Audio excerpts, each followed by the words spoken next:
माझं अरविंद नाव आहे, अरविंद यशवंत रांजणे. मी इथं लक्ष ठेवण्यासाठी आणि हे जे संग्रहालय केले, शिवसंग्रहालय यांचे जे पैकी केले ते समीर नारायण बांदेकर, ते आमचे मालक आहेत. त्यांनी सगळं संग्रहालय केलं. करण्याचा उद्देश की येणाऱ्या पिढीला इतिहास कळणं गरजेचं आहे. माथेरान रायगडमध्ये येतो, सह्याद्रीच्या डोंगरामध्ये डोंगर येतो. इथे 3 गड आहेत, प्रबळगड, इर्शालगड आणि पेपगड. 3 गडांच्या मध्ये माथेरान, म्हणून इथं संग्रहालय केलं. आणि आमच्या मालकांनी बांदेकरांनी खूप मेहनत घेतली करण्यासाठी. सगळं श्रेय त्यांचं आहे. हे छत्रपती शिवाजी महाराज यांच्या हस्तलिखित लेटर आहे. त्याला मोडी लिपी बोलतात, मोडी लिपी. त्या काळातलं मराठी, आजकालचं मराठी, आजकालचं मराठी त्याला ट्रान्सलेशन केलेलं आहे. आणि इथे शुद्ध मराठीमध्ये लिहिले 30 जुलै 1677. ते वाचलं तर इतिहास तुम्हाला कळतो. हा नारळ आहे, 45 वर्ष जुनं आहे. मोठ्या म्हणून शोसाठी द्यावं लागतं की महाराजांचं नारळाचं काय घेणं देणं नाही. हे दिसतंय सोन्याचं, तांब्याचं, त्या काळातली करन्सी. त्याला होऊन बोलतो शिवराय होऊन. इथे लिहिली बघा शिवराय बॉक्समध्ये. इथे 1671, 1672 भारतामध्ये जेवढे बी किल्ले त्यांची नावं, त्यांचा खर्च बांधकामासाठी किती झाला त्याचा तपशील खर्च पूर्ण इथे लिहिलेला आहे. हे पाहिले आपण आता पाहिल्या राहिले मापही मापांबद्दल काय सांगल्या? हे मापांमध्ये साहेब पूर्वी आपण असेच पूर्वी काय तागडी वगैरे नव्हती तो मग पूर्वी असे वापरायचो आपण. त्यांचे नाव घे ना. ते इथे लिहिले ना सगळं. हे पायली, अडसरी, शेर, मापट, चिपट, कोळवं, चिडवं, निळवं.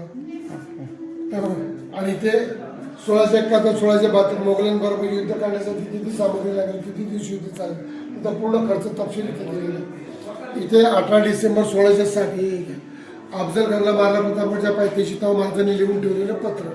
आणि शाहू पॅलेस गव्हर्नमेंटचं लेटर कोल्हापूरमधून ज्यांनी सर्व आम्हाला दिला. हा छत्रपती शिवाजी महाराजांचा डाव्या पायाचा ठसा आहे. हा सिंधुदुर्ग किल्ल्यावरून आमच्या मालकाने.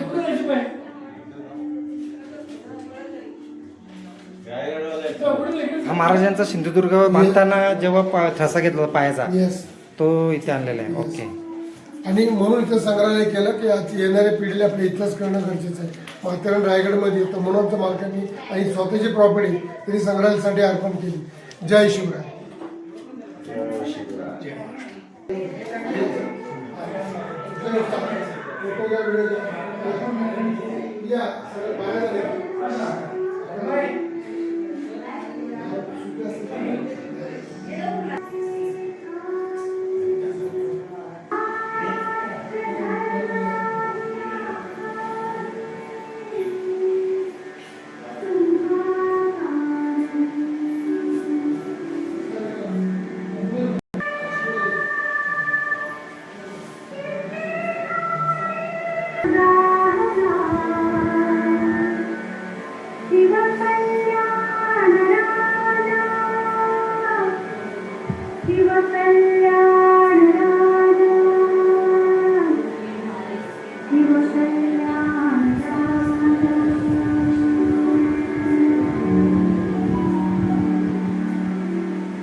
ही भवानी तलवाराची प्रतिकृती आहे.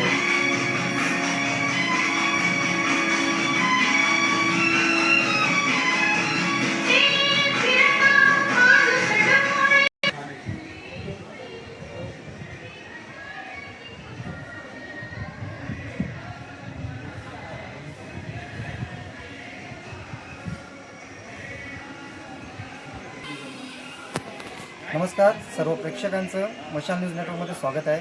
मी पत्रकार दीपक चंदे. आज आम्ही आलेलो आहोत माथेरान येथे.